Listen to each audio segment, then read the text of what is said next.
escritora, editora y periodista, cubrió hechos de política internacional, muchos de los cuales están tratados en sus libros. Es una escritora que se preguntó ¿dónde queda el primer mundo? Y que escribió la biografía de Blackie, la dama que hacía hablar al país. Estamos con Inde Pomeraniec.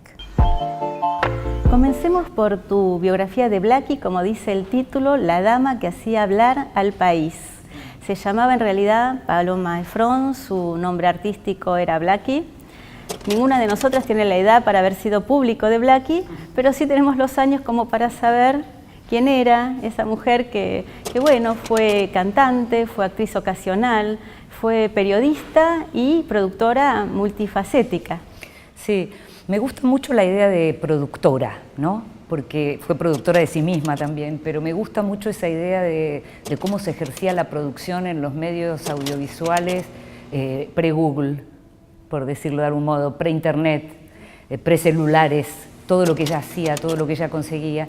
Y por otro lado me gusta mucho el costado importadora de cultura, que también es un modo de producir. Ella fue una gran importadora de cultura popular, de los medios, pero también de la música, como mencionabas con lo que era cantante y la cuestión del jazz, ¿no? Sola con mi pena. La que está tocando es Blackie.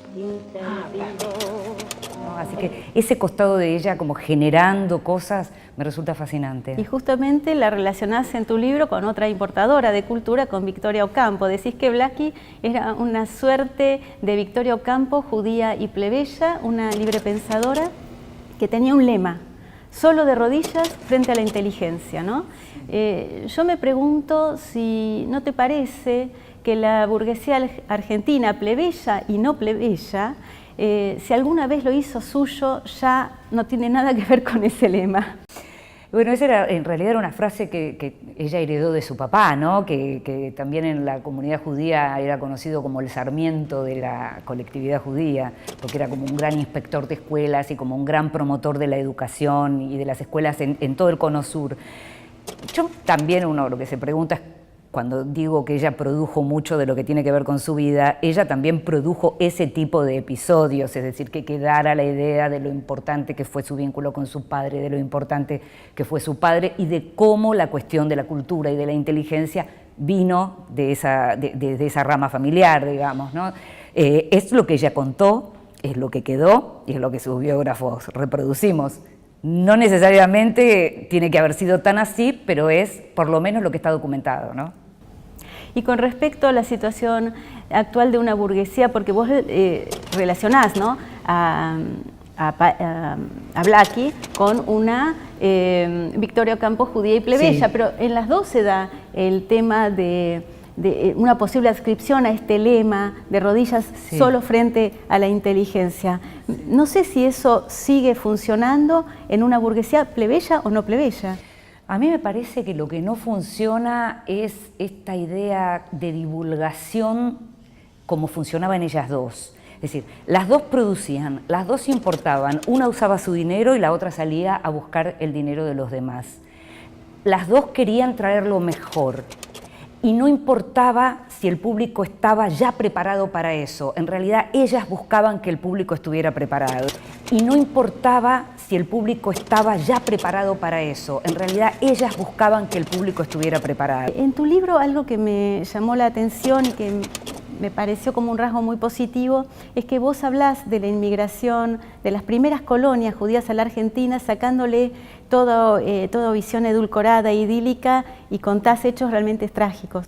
Sí, porque en general también uno tiende como a idealizar, como vos decís, y la verdad que la adaptación de esos, digamos, europeos del este que venían a encontrarse con los verdaderos propietarios en ese momento de la tierra, los gauchos, de verdad, los que estaban acá, no fue tampoco que fueron recibidos con los brazos abiertos. Hubo cosas verdaderamente dramáticas que no se conocen tanto, y entonces me pareció que era como una buena oportunidad, porque por otra parte Paloma también da una visión bastante edulcorada de lo que fue la vida en las colonias, y no fue tan tan sencillo adaptarse, ¿no? Fue tan sencillo, estaba el propietario, digamos, simbólico, como podría sentirse el gaucho, pero en realidad no tenía la propiedad real. Sin duda. Estaban los verdaderos propietarios de la tierra. Ninguno de ellos estaba muy, muy contento con la llegada de todos esos inmigrantes judíos a la Argentina. No fue tan sencillo. Hubo que adaptarse. Muchos de ellos, además, como la propia familia de Paloma, no eran gente que estuviera acostumbrada a trabajar la tierra.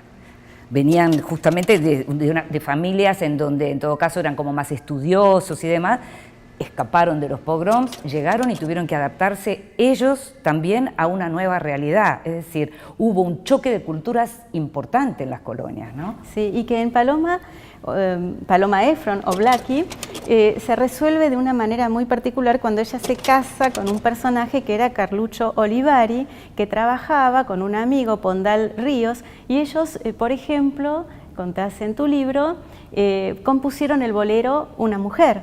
Sí, para la familia de Paloma debe haber sido, ella también lo pasa un poquito por encima, ¿no?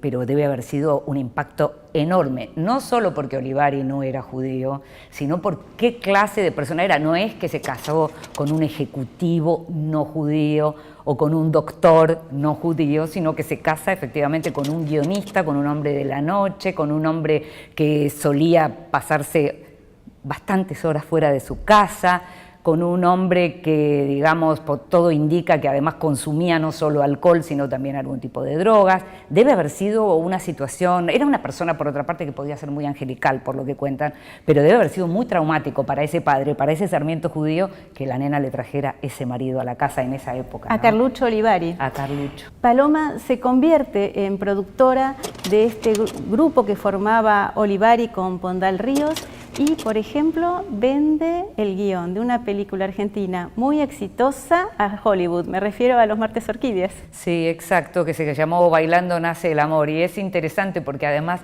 vos mencionás el dúo de ellos y a ella la llamaban la señora de Olivari y Pondal Ríos, porque ellos estaban siempre muy juntos y efectivamente habían hecho guiones muy exitosos. Y ella, que había vivido en Estados Unidos, que hablaba perfectamente el inglés y que tenía todos los contactos, es la que va y vende esa película a la que le fue por otra parte muy bien, ¿no? I was never luckier in my palmiest days. Make a note and you can quote me. Honor bright.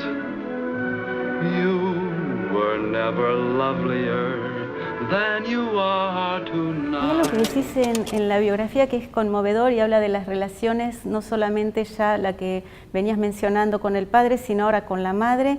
Una madre que, bueno, particular, con una depresión muy fuerte. Paloma se ocupa mucho de cuidarla, se ocupa incluso de que vaya amigas a conversar con la madre, incluso Tita Merelo, contás. Y cuando esta señora finalmente fallece, cuando su madre fallece, Paloma toma una decisión. Sí, en realidad ella también muestra una cosa más edulcorada en relación con la madre, ¿viste? Porque habla mucho de su padre, que era como el entero, y la fisurada claramente era su mamá, que había tenido como distintos momentos, incluso en su primera juventud, cuando ella después se termina yendo a Estados Unidos. En esa primera juventud ella abandona la escuela por quedarse a cuidar a su mamá. ¿Qué tenía su mamá? ¿Qué clase de enfermedad? Claramente hoy podríamos decir que esa mujer estaba deprimida, que era una depresión. Pasamos a otro libro. En el 2009 publicás Rusos postales de la era Putin. Es un libro sumamente interesante para cualquiera que quiera ir a Rusia, para cualquiera que quiera conocer un poco de la Rusia contemporánea.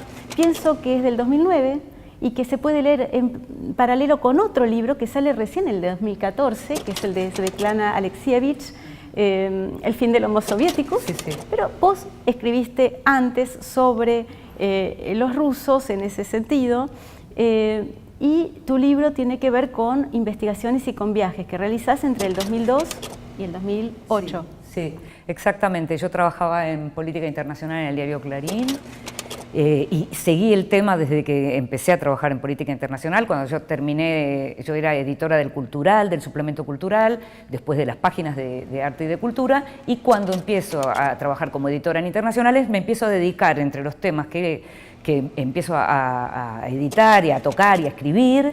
Está Rusia, porque está Europa del Este en general, que tiene que ver también con una historia familiar. Y es prácticamente al mismo tiempo que Putin llega al poder. Entonces lo que se me da es la posibilidad de ver como el crecimiento de esa figura que arranca como un desconocido, como un hombre que vino del hielo, como el espía que llegó del hielo y que nadie lo conocía y empezó como primer ministro completamente desconocido, y lo tenemos hoy todavía ahí como una de las personas más relevantes de la política internacional, y pude ver ese proceso y pude ver también cómo pasó de ser el hombre que venía de la KGB a ser hoy una figura de la política. Así que ese crecimiento me tocó verlo también en términos periodísticos, ¿no? Y en ese libro mostrás muy bien cómo a la mayoría de los rusos le molesta que los occidentales le den ideas acerca de cómo debe ser la democracia. Hablas también de la fuerte identidad nacional que tienen los rusos y cómo Putin supo capitalizar todo esto. Los pioneros del segundo mundo, digamos, en la época de la Unión Soviética, pasaron de ser la gran competencia de Estados Unidos a ser humillados. Y llega este hombre desconocido, pero que viene como de las raíces más profundas de lo que son los rusos, que conoce perfectamente lo que significa la cuestión del nacionalismo para los rusos.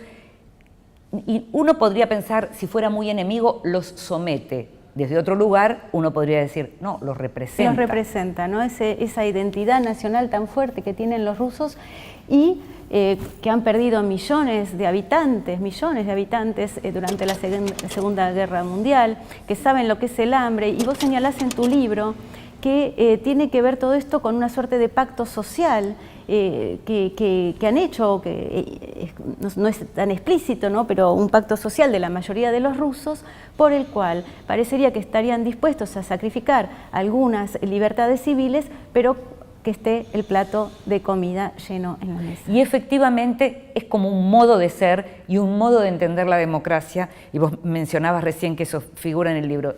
A nadie le gusta que le vengan a enseñar cómo tienen que ser las cosas, y efectivamente con el colapso de la Unión Soviética empieza un proceso en todos esos países que se hace con las mismas figuras políticas que están ahí.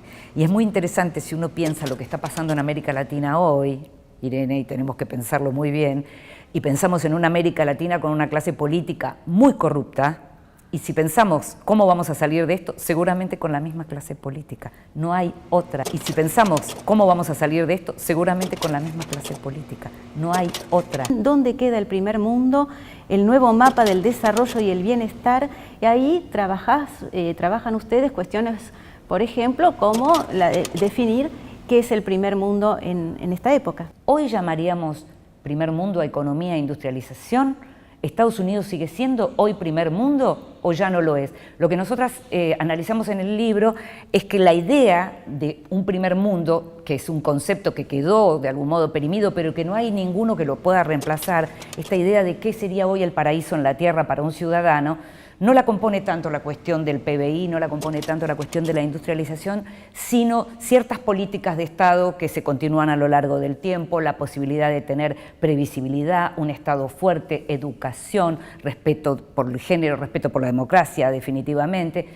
Y más cerca de ese primer mundo está un país como Canadá que Estados Unidos, que en realidad perdió en estos años las clases medias que lo caracterizaban, y en donde los ricos son cada vez más ricos y los pobres son cada vez más pobres. Claro, ustedes se refieren justamente a al término tercermundialización del primer mundo, exacto, ¿no? Exacto. Donde además empieza a jugarse en riesgo la misma democracia. Así es. ¿Por qué? Volvemos al tema del plato de comida en la mesa, ¿no? Y bueno, y eso que señalan también, que el Producto Bruto Interno es una categoría económica que no tiene por qué coincidir con la calidad de vida de los habitantes. Sí, el PBI digamos que es como un índice muy siglo XX que sigue siendo importante para tener idea de dónde está parado un país en términos de dinero, pero que no se traslada necesariamente a la calidad de vida como vos estás señalando. Entonces, de pronto, un país que tiene un PBI menor per cápita, pero que tiene una serie de cuidados para la figura del ciudadano que le hacen pensar en un futuro, por ejemplo,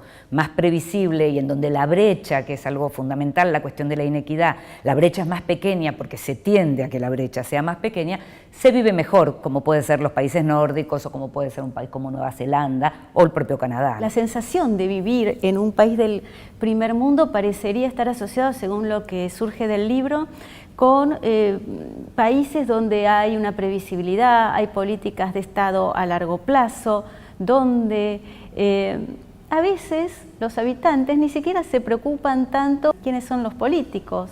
Definitivamente, nosotros estamos acostumbrados a que la figura de los políticos, de los presidentes, de los ministros, se te imponen en tu casa.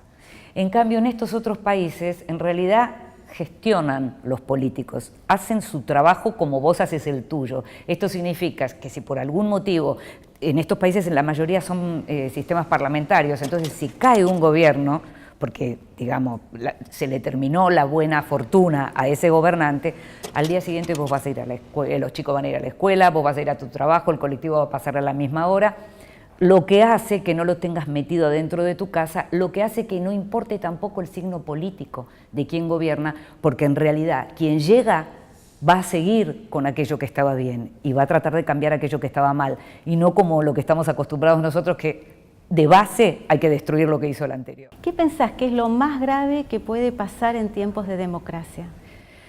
Me parece, no sé si es lo más grave, me parece que lo que está pasando ahora es que está en juego el sistema mismo, porque hay, digamos, uno ve que cruje la democracia en el sistema parlamentarista como en el presidencialista.